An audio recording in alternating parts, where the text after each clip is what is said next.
Mapapagod, pero hindi susuko.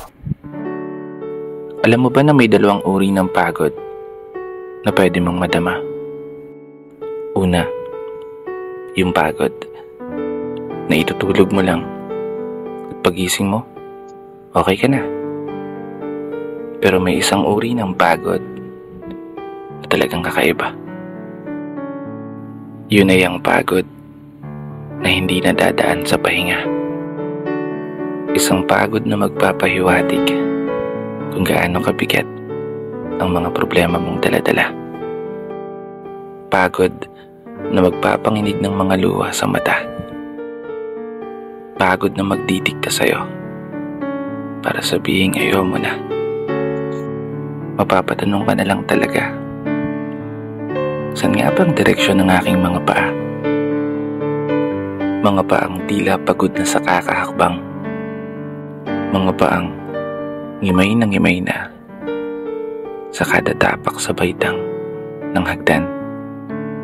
Isang hagdan na magdadala sa akin patungo sa isang palapag na pinapangarap ko.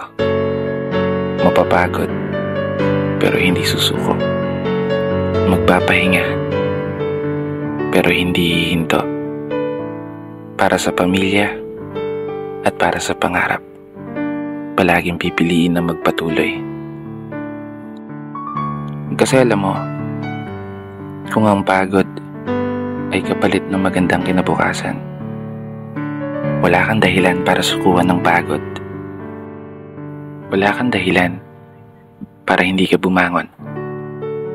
Wala kang dahilan para tuluyang magpalamon sa pagod na magbibigay sa iyo ng mga hamon at pagsubok na susukat sa iyong katatagan at kagustuhang makaahon, kagustuhang umasenso at kagustuhang magtagumpay at tuluyang makamtan yung magandang buhay na gusto mong mapasakamay.